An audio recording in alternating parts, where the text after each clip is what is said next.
Thank you, Raji. I'm delighted to be here and talking to all of you. And as Mr. Pawar told you, well, we are in strange times. We are in strange times in as much as that there are many different crises that different nations are confronted with. For example, we know that most of Europe is bankrupt. United States has its own problems related to motivating young people to study.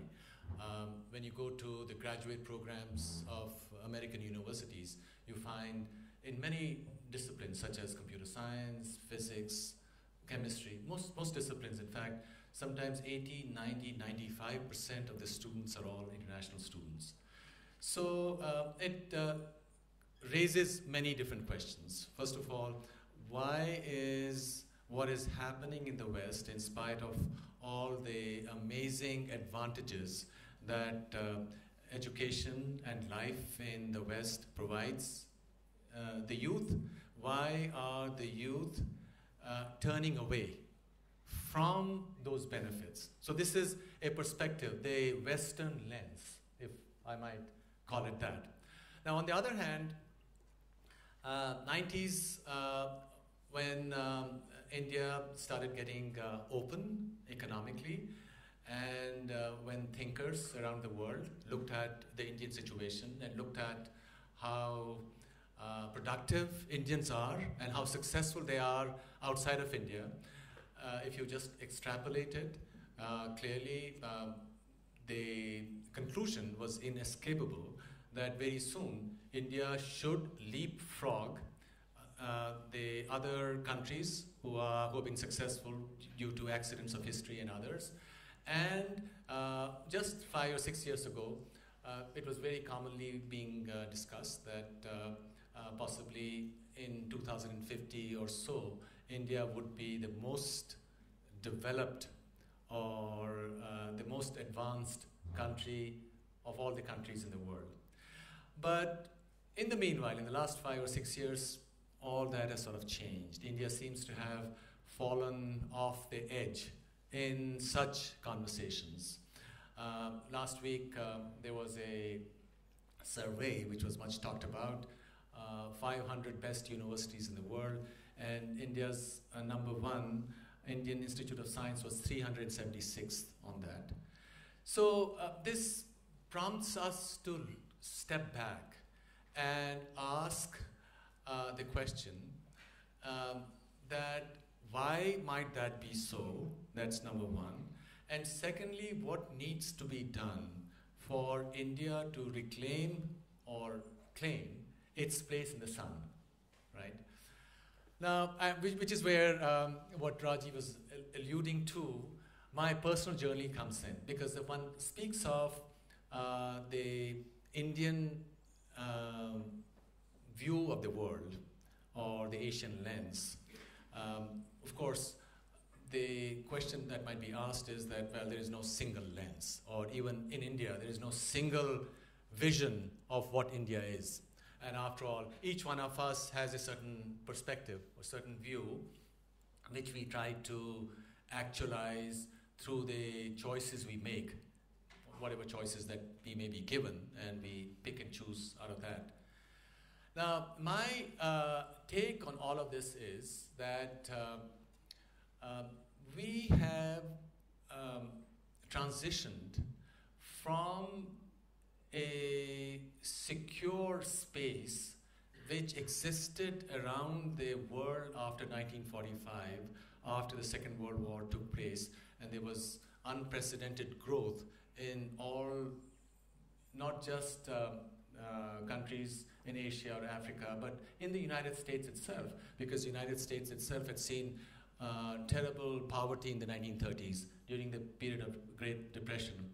So there was a trajectory of continual growth until very recently. And now we have entered a new era of uncertainty. And in this new era of uncertainty, in all corners of the world, there are certain countries like Spain where the unemployment rate is about 50% amongst the youth. So in all corners of the world, including the United States, if you are only learning skills in the university, there's no guarantee that those skills would be helpful to you in getting you a lifelong line of employment. And in this era of uncertainty, what is required is the capacity, first of all, to borrow the phrase that you have all heard many times, to transition from your core skills and core competence to other areas, which is something that you may not have actually learned when you were in school. You know, this is something that computer scientists or electrical engineers, even professors of computer science and electrical engineering, have had to do all the time because the discipline has been changing literally every 4 or 5 years. But I think now we've reached a point where, due to the imperative of technology and other reasons, one's got to do it all the time. And only those who have the capacity to literally reinvent themselves would be the leaders, would be the ones who would show the way to everybody else. So I think that is a big challenge to every university, and it's a big challenge in not only India and also in the West, where education has become extremely expensive, as we were mentioning a short while ago. All right, now let me sort of step back and bring in the Indian element. Starting about the mid-80s, I did something which was sort of foolish, according to some of my friends and well-wishers. I said, well, let me ask myself, what is India? Now, of course, there are different views of India, perhaps based on what subjects you learn, and part of it we imbibe by watching movies or documentaries, or reading books, history, whatever else, or what our grandparents and parents tell us about what is it that you're supposed to be, right? We make these choices, that it's our understanding that informs us. And so what really interested me was not the complicated story of social and economic change, because, again, to borrow your phrase, this century is the century of the mind. It's the post-knowledge, certainly the knowledge society, where the greatest value that is added to whatever skills you have is based on what your knowledge is. And not just information, because information is getting discounted. It's all there for free, which was not the case before the era of search engines, right? So what was really important to me to find out at that time, at that period of questioning, was what is the heart, or what was the heart of India? And so what I did was I went back and looked into the Indian sciences and looked into the Indian traditions. And what I was able to do was that behind a lot of the mysterious or mumbo-jumbo that we had all participated in one way or the other, was a certain science, was a science related to the nature of the world, a certain cosmology. You know, there are two things which I should say at this point. You know, why are some people more successful than others? Let's look at that question very briefly, fleetingly. People are more successful when you can see better than others. You know, assuming that it's a game, it's a race. If you can see longer than others, then clearly you would know how to avoid obstacles. You would know where events are unfolding, right? And a wit has said, in order to see much further into the future, you also have to see as much into the past. And I think one of the problems that India has faced, in contrast to, let's say, the Europeans or the Chinese or the Japanese, is that Indians are notoriously ignorant about their past. And the reason why that is so is after 1947, there was, for well-intentioned reasons, the decision made that let's forget about the contentious past and let's just concentrate on certain skills. Let's learn to do mathematics or engineering or medicine better, and then the rest of it will take care of itself. All right? And so this is something I believe is important, and I think the fact that it was not just the invention of zero, which everybody knows about, right? That invention of zero occurred in India about 2,000 years ago, or there was astronomy, Aryabhata, and this and that. But there was also something which we in this knowledge age have come face to face with, which is why the idea of India continues to remain very attractive right now. Amongst circles of those who are the brightest, the most creative. Even Steve Jobs, for example, if you've read his biography, he came for a year before he went to college. He came to India. A lot of the people who have been extremely successful at some point or the other have come to India in search of something, because in order to be able to project what you know or what you want to do or how you want to change the outer world, you must also need you also need to be connected to a certain core within you, because you need that strength with the very essence of your being. So what that difference is, and that sort of lets us go back and understand, first of all, what's going on in the West and why the West might be having its own crisis at this point, and where India comes in, and how what India brings to the table is something very different, which can provide Indians a great advantage, so to speak. Now, what is happening in the West, which is a result of the events that have taken place in the last 40 or 50 years, is that the West has moved away from its own balance, if you will, between its own relationship to its own spirit, if you will. You know, the West has a spirit, India has its own spirit, which is the way the world was conceived of. And the focus in the last 40 or 50 years has been entirely on the outer, on sensation, if you will. Or in schools, kids are told that this is all there is to life.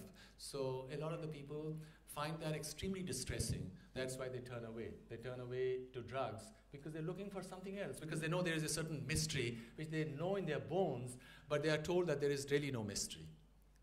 Right? That's one extreme, if you will. Now, in spite of that, a lot of people get support maybe in their own home environment, and that's why the West continues to still churn out a lot of very creative people. You know, you look at design, you look at science, you look at engineering, you look at business. In any of these fields, you do need to have the capacity to think outside of the box and do things, or think of a conception, or conceive of things in a new manner that's not been done before. And if you do so, you change the world in your own way. And some of those things can have small impact, and sometimes it can have a great impact. It can make a great deal of difference. Now, what India preeminently was great at was its intuition and understanding of what the true stuff of reality is. You know, if the West conceives of the material world, and out of this material world arises consciousness, right, in the circuitry of the brain. And of course, one can ask all kinds of philosophical questions. Why does the brain computer have awareness, while the silicon computer does not have awareness? But those philosophical questions apart, consciousness is a kind of an afterthought in mainstream science. And in fact, that's why some people are even asking the question that all this $1 billion initiative in Europe and correspondingly $1 billion initiative in the United States right now on brain research, is it really going to go anywhere in solving this most fundamental question? In fact, in the standard neuroscientific perspective, consciousness arises a few hundred milliseconds after the decision has already been made in the circuits of the brain. If you haven't come across this, this is what the standard view is. So this is where it is. Now, the Indian view is totally different, radically different. In the Indian view, what is primary is consciousness. And the material world sort of emerges out of this primary stuff of consciousness. And it's not so hard to understand it. Why? Because if you were to start asking the question, where is this awareness of the self that resides within you? It could not reside in any specific neuron. You know, each neuron is a very simple computing device. So this awareness has to reside outside of the brain somewhere. Then is it conceivable that whatever space it resides in is sort of interpenetrating, is sort of transcending our bodies, in which case one can conceive of consciousness as the primary stuff. And in fact, this is what Vedanta is all about, if you know that. And in a lot of circles, in both science and elsewhere, this has been tremendous in generating new ideas.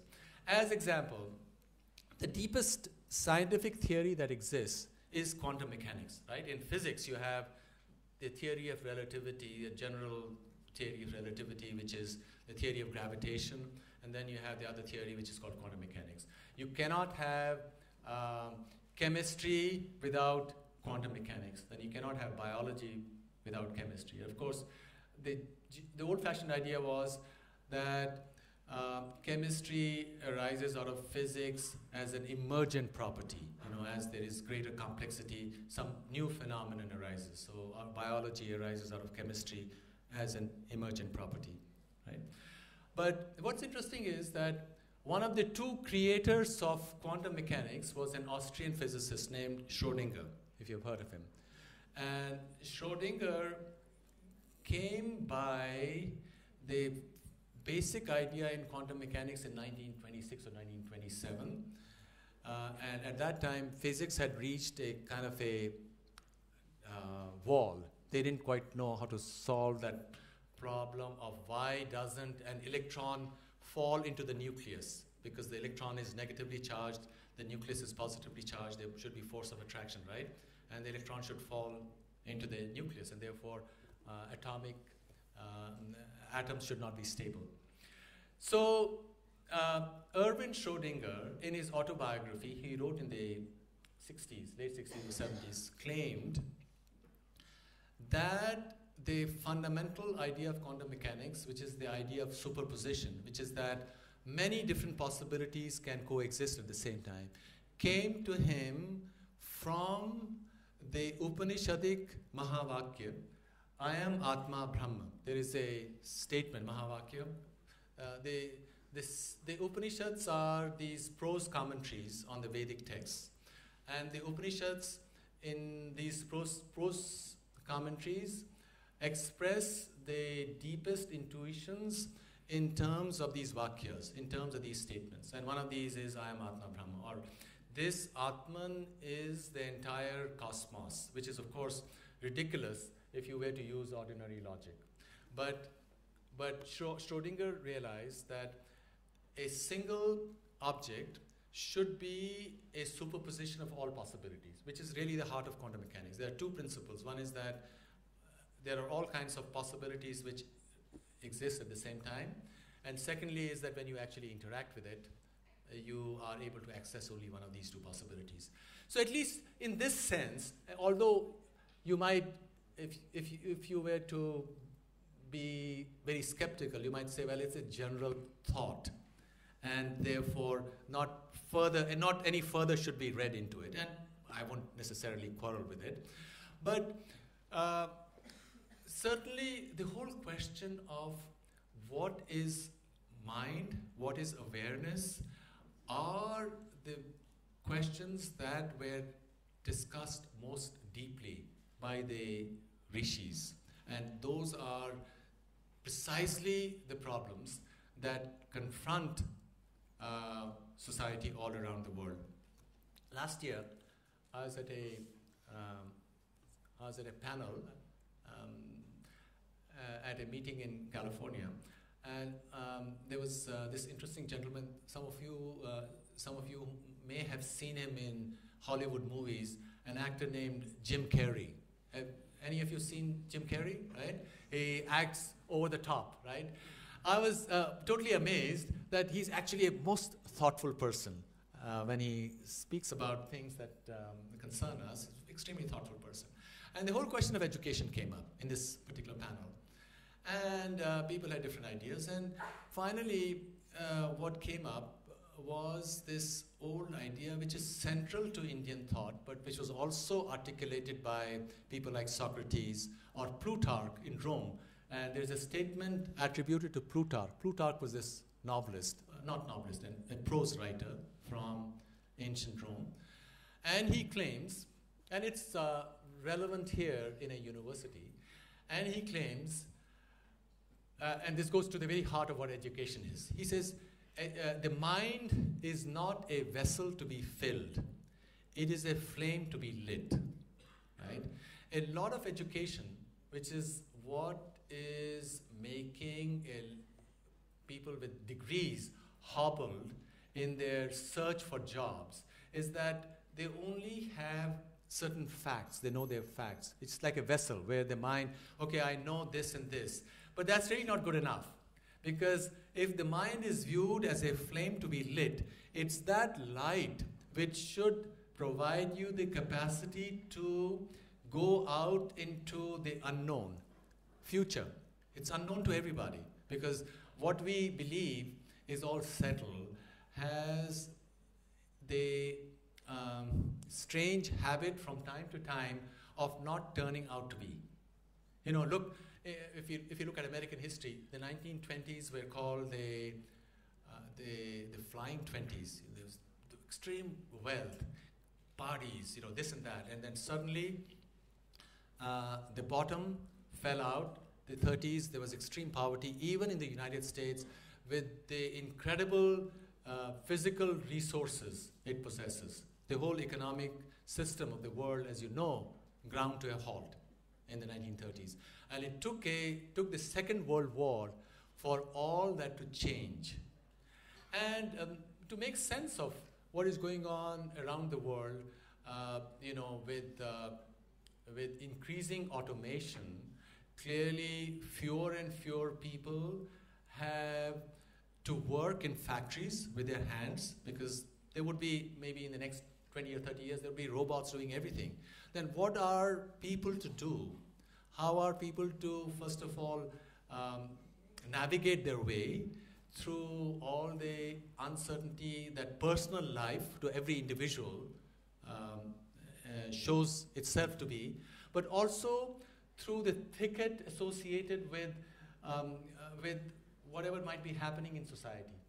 And I think that's where your university comes in, because from the vision that I've read about and what Raji Pawar has explained to me, what you are doing is probably quite revolutionary as far as India is concerned. There are experimental universities, so to speak, or colleges in the United States. For example, there is one, I forget the name, where there are no classes at all, and people do various things. And some of the brightest people go there, because the idea there is, how do you graduate out of the college or university and are able to be creative? Because ultimately what would be required in this uncertain future would be the ability to come up with new syntheses, you know, confront whatever problems are, think outside of the box. And if you are able to do it, then you would be able to find a place where there would be people willing to listen to you, and you can monetize that wisdom. And certainly people do also want things to be monetized, right? Because we can't all live in ashrams and live in jungles. So this is a most interesting time. There is a Chinese curse which says, may you live in interesting times. But we don't have to look at it as a curse. I think it's exciting. It's exciting that we don't know how things would be, but if you know yourself to the extent you have thought about some of these questions, which often the brightest in the West have to come to India and live in some shabby little ashram, one place or the other, and perhaps it's through that life of unpleasant experience for some time. I guess that's how people ask questions of themselves. What am I doing here? Why did I even come here? What is it that I want to achieve? So I think if you do think of that, that would be amazing. That will arm you to change the world, because I think that's what everybody's role ought to be. In fact, I do believe that there are two aspects to education. One aspect is, have you heard of the Zen phrase? And you know what Zen is, right? Zen is this Japanese Buddhism. And the word Zen itself is from Dhyan. Dhyan, the word Dhyan, which is meditation, when it went to China, it became Chan. And when it went from China to Japan, it became Zen. So Zen is really the word Dhyan, or meditation. So one of the slogans in Zen is, when you see the Buddha, because the objective is to see the Buddha. Zen Buddhism is practiced by Buddhists. When you see the Buddha, kill him. And it's sort of shocking. Why would one say that? This says something. This teaches us something about what education is. Education, at its best, for an instructor, for a professor, for example, is for the student to reach a point which is beyond the teacher himself. Because if you are going to follow your instructor or professor all the time, then you would never have surpassed him. Then you really haven't found your own place on earth. Because your place must be uniquely different. Not just because it's got to be uniquely different, because each one of us is unique. Each one of us, in a certain sense, has a very special destiny. So if you do find that unique vision, then you would have already surpassed your teacher. In fact, certainly that's one of the, when I have students, I do want my teachers, my students to be better than me at whatever they have done. Because if they have done only what I've asked them to do, then really I've failed. So if you have this faith in yourself, and if for that there is journeying required, you have to go back, you have to ask questions, the most uncomfortable questions that you can ask of yourself. And what is it that you want to do? Why do you want to do it? And how are you going to achieve it? There's some pop psychology these days, which is called the law of attraction. And the silliest example of the law of attraction, and you can read it up on Jim Carrey's page on Wikipedia.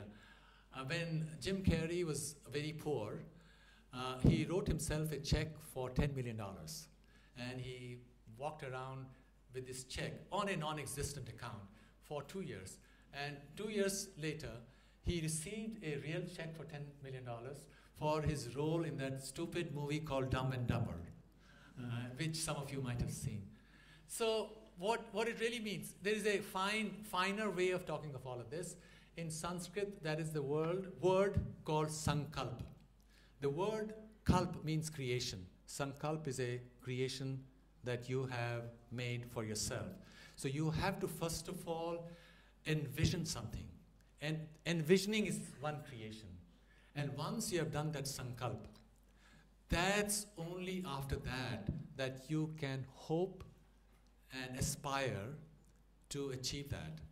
And I think that should be a part of education, doing that searching and then charting out a way for yourself. I also wanted to repeat something which occurs in Kathopanishad. And because sometimes people ask, why should we do certain things just because somebody like you in the United States at the age of 37, which is when everybody has a crisis, including, I was telling Raji that if you've read the biographies of Sigmund Freud or his famous disciple Jung, Carl Jung, each one of them had a crisis at the age of 37. Now, I didn't have a crisis like that. I was perfectly normal. So, not me. So, they, hey, what, I lost the train of thought. Can I pose a question? Sure, yes. So, now, we are talking about what happened to us around 40, and you guys are wondering, I'm still away from that. Right. How could I even visualize it? So, if you can spend a few minutes, can you hear me at the back? Yeah. Okay, I'm waiting all of them to shout from the stage. Right. They can. So, at that time, this curiosity about India. Right. Now we all experience it at their time, so trying to force it here may be kind of unproductive. However, when the question came when you started looking, among what you saw, is there something which can interest them now? Not about India, about widening their horizon. So having become a really successful professor in computer science, you were wondering something. That got you into looking at other things. And as I saw some of the work that you've done, I believe written 12 books and written 6 books of praise. Someone has compared his poetry to the caliber of Wordsworth. And if you read even there's a PDF which I sent to you, Professor Pandit, I think let it be read by everybody. The linkage between subjects, which we see as different subjects. And so you want to deal with it, okay, sorry. That's more important for them. So you come to this, I wouldn't say crossroad, but to an interesting point where a new question emerges of what the hell is going on, what am I doing? Okay, I'm very successful, I reached, and then you start searching, but in your search you have traversed a number of subjects, and then you are beginning to draw some very interesting dots, okay, and you're making some conclusions. So all of us don't have to go through that to get affected by some of those conclusions, or to raise curiosities. So for example, when you talk, and I think you were going to get to Panini, but somewhere you lost the way, or you forgot, it was not important. Touch on that a little bit, because that impacted me a lot. So to say that, and in that, I think many of you have heard of the Asian Lenses Forum idea. Many of you haven't gone into detail, but I'll take a minute because it connects up. So the idea is that after 1,000 years of foreign rule, and a few hundred years of British rule where history was rewritten, and before that history was lost, and we don't remember our past. We have a view about ourselves, but that is largely informed by what is written about people who either ruled us or who were powerful in the world and therefore heard more. And we generally may call it the Western lens. And when I grew up as a youngster, if someone said Upanishad or something, I would say dummy. Okay? Because Macaulay had come here and said famously that all that Indian civilization knows is taught in a nursery class in UK. So the limited view of the world about India is our view of India. And that is wrong, and it's incomplete, and this lack of self-confidence as a nation comes from that.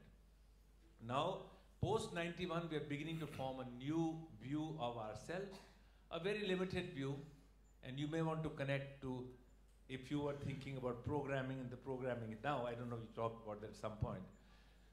So what should we view ourselves as?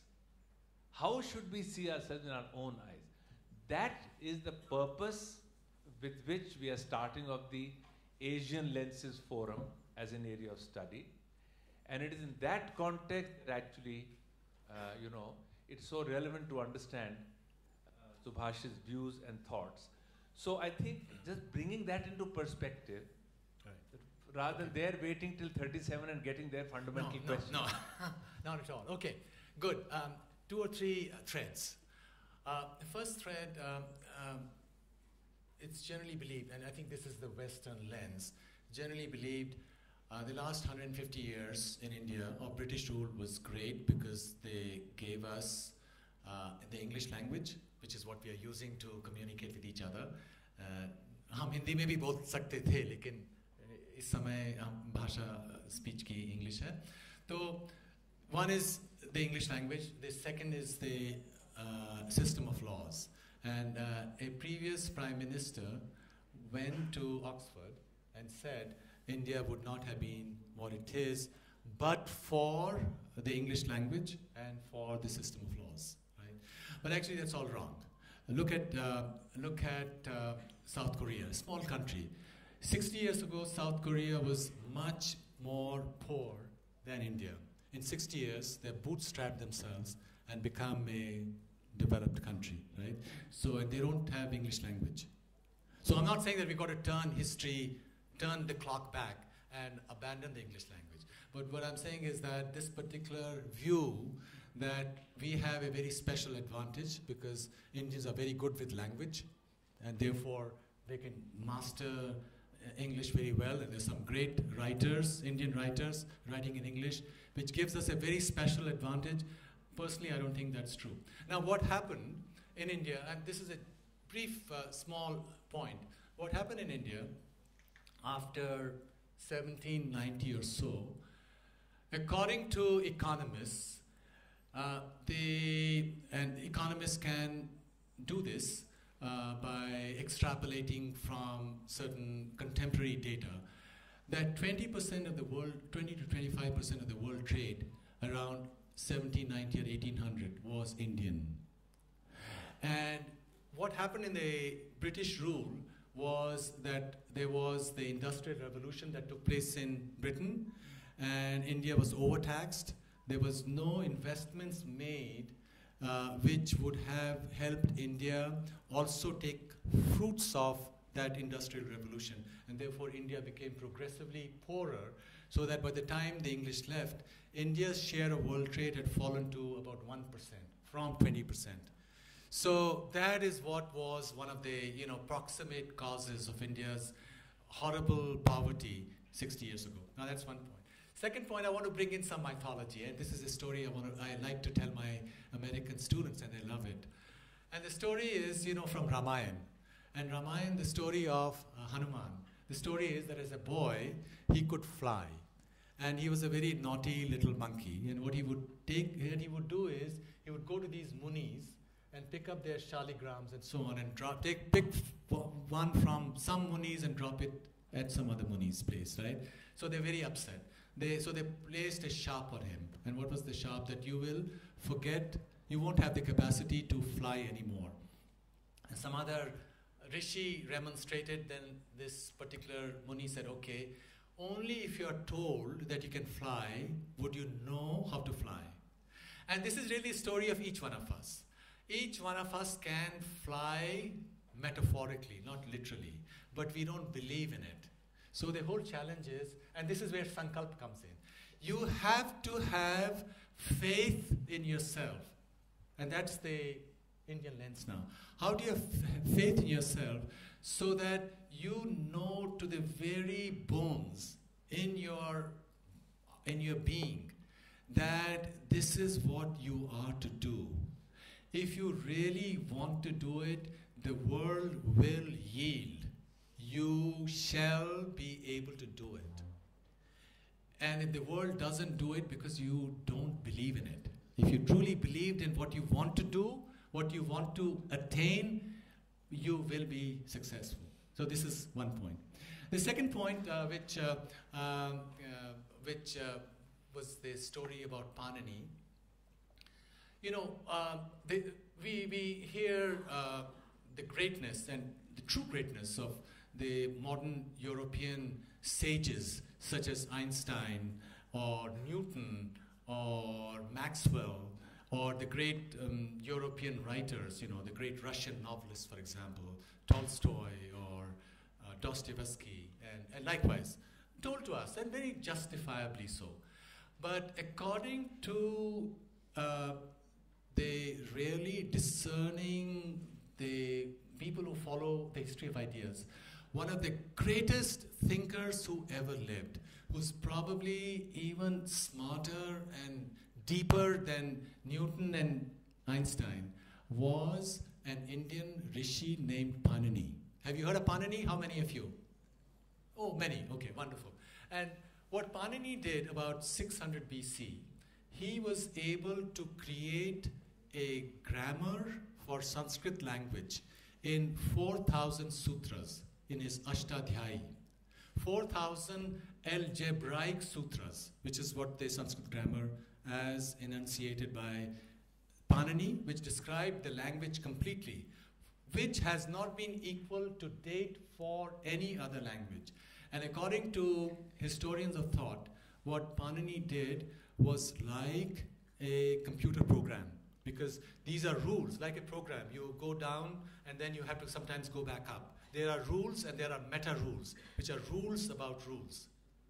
So this is one of the most incredible things that was ever done on the face of Earth, and that's the creation of an Indian grammarian.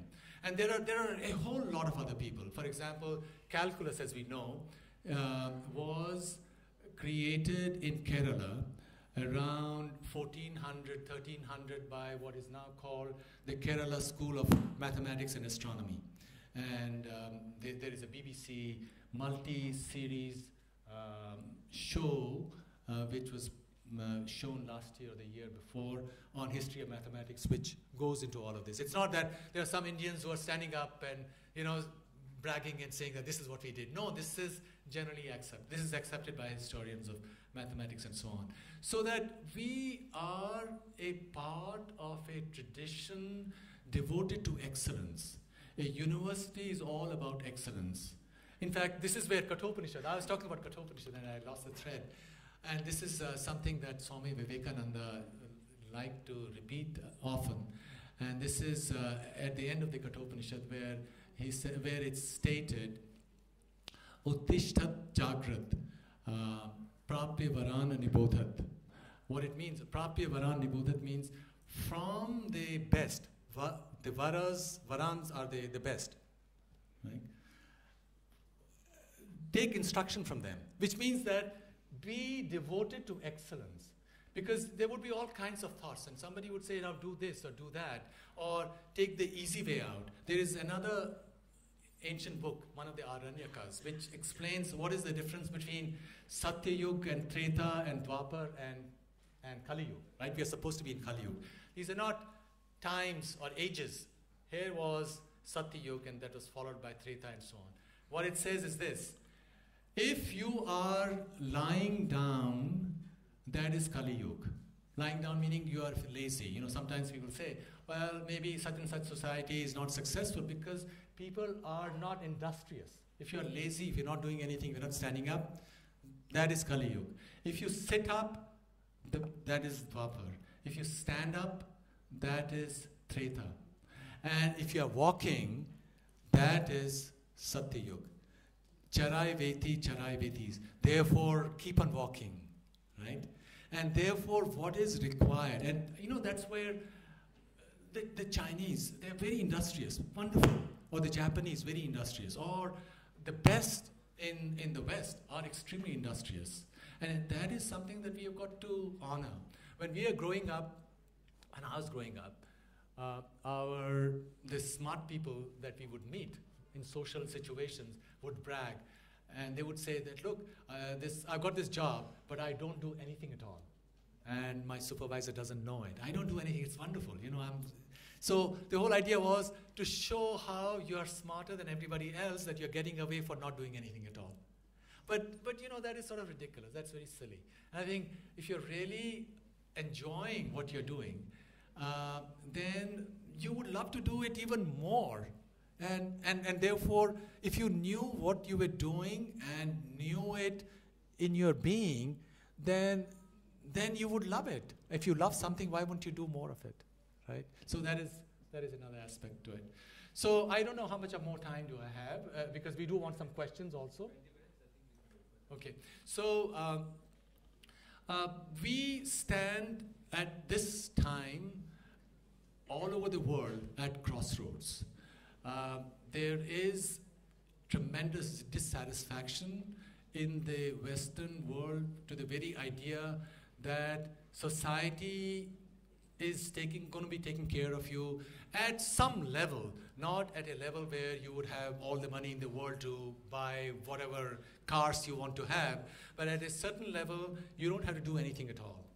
But if you are well taken care of completely, the thought, perhaps, let's say, in the UK, then you don't want to exert yourself. And as somebody has said, if there was a mountain and there was gold inside it, what value would that mountain be unless somebody were to dig and actually pull that gold out, right? And that's what every individual is. And so there is a crisis related to, as an unintended consequence of things done in the public policy sphere for the right reasons. And the right reason is that everybody should be provided for.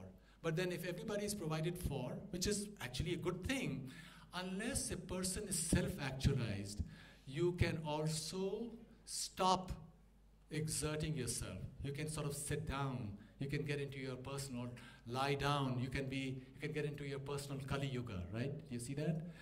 And so I think what India provides, I think India is truly the land of wisdom, because what India traditionally has thought about, the rest of the world has not thought about. Because as you know, the rest of the world has often been driven by precepts that live life according to such and such rules or regulations. While in India, it was a question of introspection. You go within and ask yourself, what is it that you are? You were not supposed to ask those questions elsewhere. Let me also give another twist, if you will, to the crisis of the West. The crisis of the West is the crisis of the Narcissus complex. You know the story of Narcissus in Greek mythology? Narcissus was this character who was very handsome, and he goes to a pool of water, and he looks at himself, and he falls in love with his own image. And then he becomes a plant, Nargis, right? And then he's dead. So if you are too much in love with the outer, if you don't have that proper harmony and balance, right? That itself can lead to unhappiness. And I think India is one place on earth where the deepest thought has been given to the very nature of what reality is. And it cannot harm you to at least turn your gaze for a few minutes to what that conception was, and to be at least informed. Even if you reject it, you say, no, I don't care what the ancient Indians said about all of this. I don't care. I want to make my own way, which is fine too. But at least it would be good if you turn back. For me, one of the most astounding experiences I had as a child was when I chanced upon Kathopanishad or Katha Upanishad, where there is this dialogue right in the beginning. Here is this king who is doing this yajna, or this sacrifice. And in this yajna, the precept was that you must sacrifice so many cows, etc., and give cows to the Purohit and so on. So the son, whose name is Nachiketa, Nachiketa is a young boy, he's watching his father give away all the useless cows so that he's at least going through the literal truth that I must give away so many cows, meaning, okay, so many daan, main itna daan de raha hoon. And so Nachiketa feels ashamed of what his father is doing, and he asks his father, he says, who will you give me to? And the father sort of ignores him, this impertinent son. So he ignores him, he doesn't respond. And Nachiketa asks again, who will you give me to? The father ignores him. The third time, Nachiketa asks his father, who will you give me to? And the father, in a moment of anger, says, I give you away to death. This is electrifying. And so Nachiketa says, now my father has said it, so I must go to Yama and find him. So Kathopanishad is a dialogue on the very nature of death. And you have this concept of the crisis at 37, or there's also this concept of the second birth. Second birth is when you get educated, when you come to terms with who you are. In fact, the teacher, father and mother were the parents who gave you the first birth. The teacher was supposed to be the person who gave you, your guru was supposed to be the person who gave you the second birth. And the greatest guru, at least in the conception of Kathopanishad, is Yama himself. When you think about who you are and what is the thing that frightens people the most, the very thought that after some time one will not be, that's when Yama becomes the teacher, right? So that's one of the things. And of course, Kathopanishad, if you read it, you'll see that there's some amazing stuff out there. So with this, let me stop and thank you very much, and I'll be more than happy to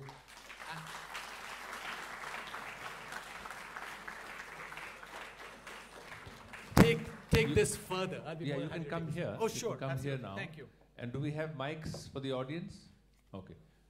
So, Subhash, you can come. I will. Okay, so just raise your hands, all those who have questions, then we can move the mic systematically. Quickly, show of hands for questions. So one at the back. One in the front. All these are people above 40, so they're not allowed. Yeah, one hand there. We'll come to the post 37 people later because they've experienced something. So, why am I not seeing any hands of the youngsters? Okay, 1, 2. And half, there should be half from girls, at least. 51% in today's time. Be careful. Okay, so we'll trigger it off, but questioning is the only way in which you can start your journey. So, I'm handing it over, and where is the mic now? The mic, where is the mic now? Right there. Someone will have to bring it forward. You've done it forward. No, go ahead, ask the question. So thank you for this talk. I mean, it's too good. I have so many questions. I've got 2 questions. One is, what happened to the cat? Is the cat dead or alive? You mean Schrodinger's cat? Yeah. And why is there so much room at the bottom? All right, wonderful. Very, very good questions. Schrodinger's cat, it's the story related to Schrodinger, one of the creators of quantum mechanics. And I mentioned superposition, right? Superposition is normally in the classical world, our ordinary world, things have definite attributes. Like my shoes, my sandals are black.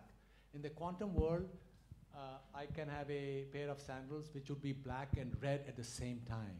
So if you conceive of a cat, the cat can be dead and alive at the same time. The answer to this really, in my writing, the mechanics, you'll see, is something that you have once again most amazingly articulated in the Upanishads. I think it's Mundak Upanishad. And what Mundak Upanishad says is that there are 2 kinds of knowledge. Vidya do prakar ki hai. One is called apara, the second is called para. Apara are all those knowledge, all that knowledge, which is linguistic. Apara means low, lower, linguistic, right? And what is linguistic knowledge? Because where you can describe it. All language, all knowledge that we teach in the university has got to be linguistic, right? You're doing microbiology or physics, or you've got to have a language, and there could be a technical language. But what this Upanishad says is that there is another vidya, which is paravidya. You have knowledge related to objects, which is what apara is. Most stuff taught in universities have to be apara. But the knowledge of the experiencing subject, right? I'm the subject, you are the subject, and your gaze of consciousness, awareness projects to the outside world, and you see what the relationship between different objects is, which constitutes a aparavidya. But the knowledge of the experiencing self is paravidya, which will be forever outside of the scope of language. So in other words, there is fundamentally paradoxes which are associated with reality as we know it. So you cannot really answer. Ordinary language is incapable of some of this, and this is also true even in classical logic. You know, Gödel's incompleteness theorem also, and so it's we have very interestingly a kind of a wonderful insight into all of this, which is also a part of this tradition of excellence that we have in the Indian worldview. Sir, thank you for the insightful talk. My question is, right now we are going through a Western education system, colleges, schools, nursery. So what efforts are being made or should be made to incorporate the Vedic education system into the present ecosystem, as to, because we even have to educate the masses. There are about 200 million students here, and the infrastructure is already set for the Western education system. So without spoiling it, how can we incorporate the old Vedic education system, their methods? Okay, I get it. Well, sometimes you hear people speak about Vedic mathematics, right? Have you heard of Vedic mathematics? Yes. Some people have? Yeah, it's really not Vedic. Do you know that it's really not Vedic? It's just this set of 16 clever formulas. So that's really not Vedic. If you had Vedic mathematics in mind, that has nothing to do with the Vedas, right? All right. Now, what about deep insights? You know, sometimes Vedic, the term Vedic can become problematic. People say, well, are you going to go back? Certainly that's not what our objective is. We want to know the past, but be focused on the future, right? Now, instead of using the word Vedic, I would say, and these are terms that are used much more frequently in the West right now, are where your education is such so that you have the capacity to be creative. Because Vedic is really where you are in touch with your own self. You're not just become a receptacle of information, right? Where that sense of judgment, that buddhi, is also a part of your self, so that then you know how to tell one thing from another, right? So what I would say is that, well, in many ways it's become much easier now than was the case 20 or 30 years ago. When I was in IIT, there were no books on the Indian tradition at all, because somehow this idea was that, okay, let's just be in the modern world. Probably not a bad idea, but we need something more. And now, through the internet, all this is available. You have videos, you have even books, so that if you want to know more, you can do so without even having to spend $1 or a rupee. You see that? So I'm not saying that you must dismantle the universities, but it's good to be knowledgeable. You must know, because sometimes the past can also become a prison. And if past has become a prison, then it's a burden. If you do things just because things have been done in the past, without even knowing why they are being done or why they were done in a particular way, then probably it's become a burden. And in many ways, Indian tradition is not always creative or liberating. If a tradition is good, if it's liberating. So, all I can say is that as individuals, you should question and find out, and question everything. And if you do so, you will, if you're truly want that knowledge, or answers to the questions that you have, you will find answers. Or you can even write to people like us. We'll be more than glad to tell you and point you in the right direction. Yeah, so just to make it a little more practical, that I keep talking about a 24/7 campus for a purpose. If you heard Mr. Modi's speech, he at a very interesting point said, if you work 12 hours, I'll work 13 hours. He didn't give the choice of 8. If you work 13 hours, I'll work 14 hours. So first of all, recognize that you have time around the clock, because very often students say, I can't cope with my classroom work. So the classroom work is defined by a curriculum and there's an exam. So you can run away from it and go somewhere else is option 1. Option 2 is you have the potential, and I can say it if you apply your mind, to put in 1 or 2 more hours.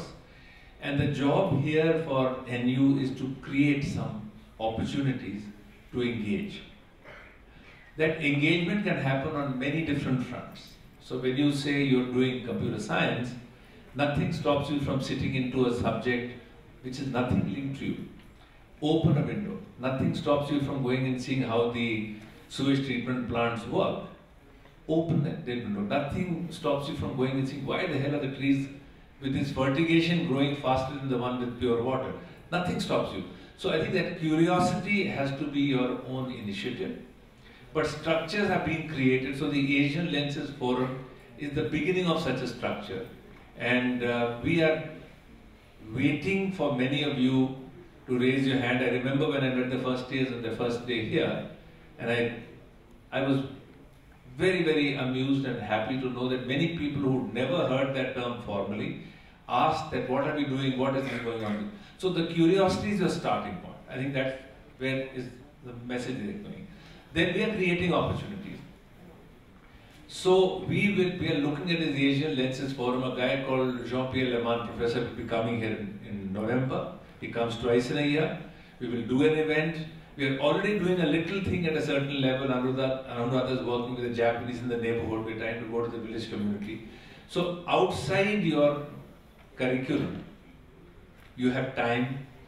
First, we have to take the initiative and we have to construct options to deal with that. I think that's how I would respond. And also discuss, have groups discussions. You know, what sets a not so great university apart from a great university is that in a great university there are groups of people getting together and talking about things and challenging each other. Because if each one of us is that gold mine or that silver mine, you would not know what is there unless you were challenged. You know, some of my best scientific research was done when in a classroom a student asked me a question and I had never thought of it, and it's a question of life and death. You're standing in front of the students and I never thought of that question, and then suddenly from somewhere you say something and that turned out to be true, right? And this morning I was talking about a Latin saying which translated into English says, I learn when I speak and I think when I write. So you have to talk because that's when you'll be learning. And finally you have to force yourself to write somewhere, because that's when you'll be thinking, because that's when you have to put it all together. Because then when you're talking you can be sort of loose. When you're writing you have to respect certain conventions, and that sort of forces you to think. So that's what you have to do. You have to exert yourself. And ultimately, you know, this university, the physical infrastructure, provides you a space and with other inquiring minds, but then you have to take advantage of that yourself. It can't be done for you. First of all, sir, very thank you for giving us a wonderful vision. Now, where I am directing is that we have a merger point of computer science and human consciousness that is called singularity. So, sir, I would like to know, what do you think about singularity? Will we ever be achieving that point? of reaching singularity, will machine consciousness ever be able to surpass human consciousness? My personal view is that machines will never be conscious. Now, of course, there are these futurists who say that, all right, we've reached this point of singularity where there's convergence of technology, or there are those who are saying that, well, if the lifespan is getting extended every decade by 10 years, so we've reached a point of immortality already, because every 10 years you're getting, further 10 years. Personally, I don't think machines would suddenly become conscious, because machines only do what you instruct them to do. So the ultimate mystery is, how does that awareness come in, and what does it really mean? Which is where this dichotomy or dichotomous perspective, one where you say these are objects with something called awareness coming out of these objects because of interconnections or complexity, and the other view, which is much harder to comprehend, which is the very deep view of consciousness itself being the ground stuff of reality. It's a very deep idea. I mean, you have to first of all meditate on it. Then we meet again. Then we challenge each other. Then we'll see where we can go. Now, of course, the next question has got to be by some woman, right? By some girl. The mic is in the hand of the blue shirt. All right, sorry. But after that, two more questions. And in the end, you'll be the last. Is it? Two young ladies. Young ladies, right? Yes. Stand up for your rights. Sir, as we think that, like to think that India was once a nuclear society thousands of years ago. So, is it our lack of enthusiasm for Sanskrit that's responsible for what we don't know about our past? I mean, 1,000 years of looting aside, how do we go about reclaiming what's lost in the present scenario? I wouldn't say that India was a nuclear power.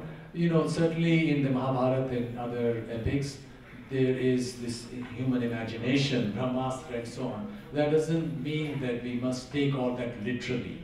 Because if you read the Mahabharata, right in the very first parva, it's also stated that originally it was only 8,000 shlokas, then it became 24,000, then it became 100,000 and so on. So you don't have to look at everything literally. Clearly, in terms of imagination and conception, India was a unmatched place. But we must also acknowledge that we have not taken charge. You can't always hold somebody else responsible for what our state is. Because what is past is gone. The only thing that is the present India, right? The present times that we live in. So it's really up to us. What we are and what we can do is entirely up to us. And if we take charge, because we can see all kind of confusion. You look at the Middle East, you look at the young people from Australia or Britain going to the Middle East and beheading others and so on. You can't even conceive of why that is happening, or war in Ukraine and or crime in Latin America. So can India show the way? Clearly, in many ways, if you look at India's history, India has those resources. It has thought about those questions. It's shown a way about how to find that harmonious ground which connects the mind to the spirit, even in health, mind and body. Because what the West is, and even though I live in the West, I'm not really disparaging it. It's like Lanka, right? It's a city of gold.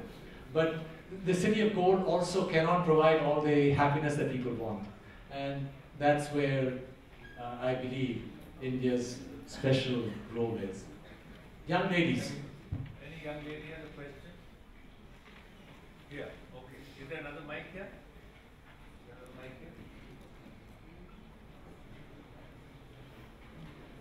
Do you have, or should we get this one back?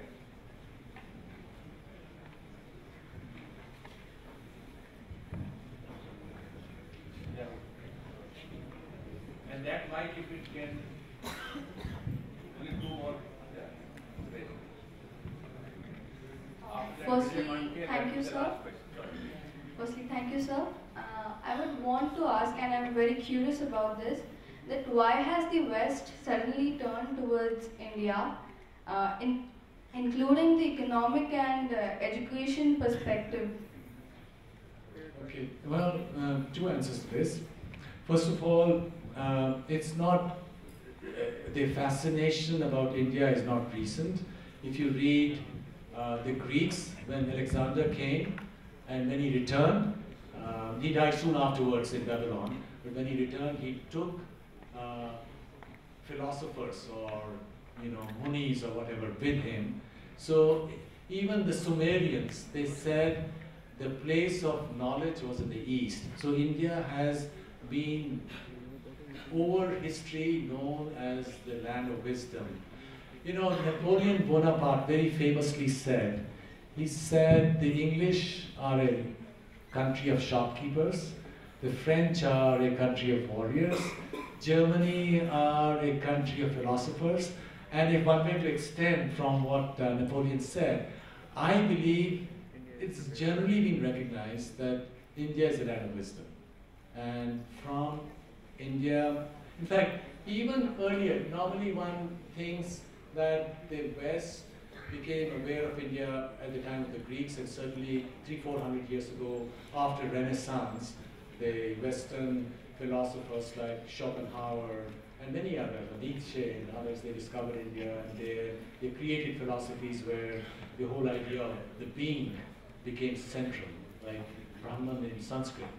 But really, even before that, in the second millennium BC, 1500 BC or so, there was a Mitanni. The Mitannis were a kingdom in Syria. And for 500 years, these kings had Sanskritic names. And one of their princesses, or one of their daughters, was married to Akhenaten. Has anybody heard of Akhenaten, the pharaoh? The Egyptian pharaoh?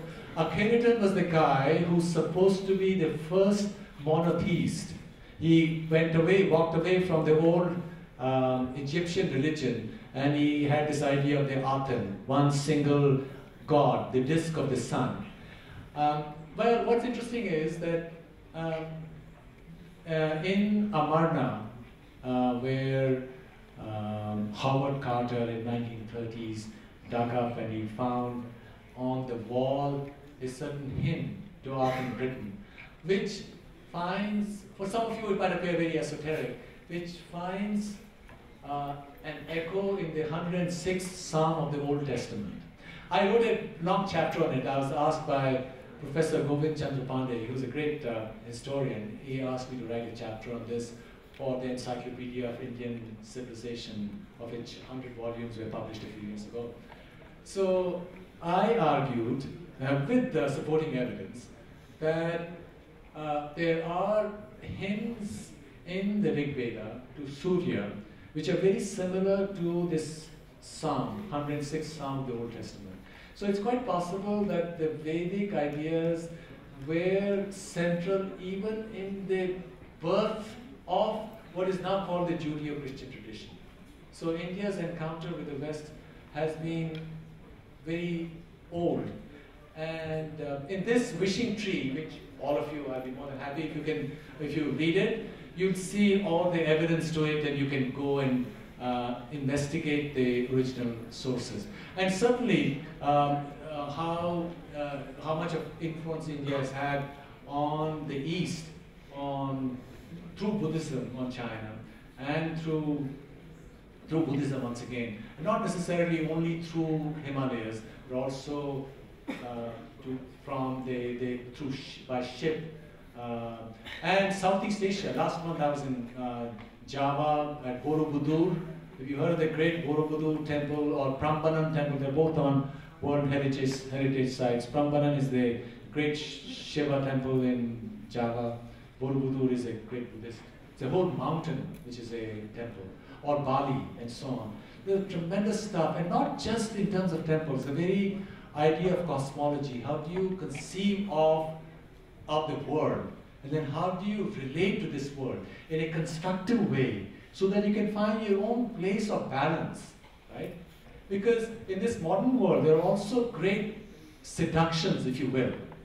Seductions of different kinds. You know, the internet is a great resource for knowledge, but it's also a great resource for destruction, if you will. There's all kind of stuff there. And so how do you find that secure space so that you can deal with all the dangers that reside, if not in the physical world, in this virtual world, which we cannot run away from. We are a part of this world. And how do we navigate our way through this modernity, if you will? Yes, I think it has been great listening. As I was listening and interpreting, and I have been working in the area of learning. Of late, got involved into it. And there is an entity of interplay. I am trained electrical engineer. I did dabble with information theory. However, I never saw information theory as an interplay. It is what transmitter has transmitted, did the receiver receive. And over the period, I think even Shannon posed a limited problem, perhaps because of the technological implications of it. The interplay that takes place between the transmitter and receiver. Did the receiver receive what transmitter transmitted? But did the goals of the transmitter and the recipient match? So there is a purpose and there is a meaning if I draw it. This interplay now is making me recognize, and now I firmly believe, not as my opinion, but as a systems engineering view, that even tightly coupled engineering systems with all their reliability, safety,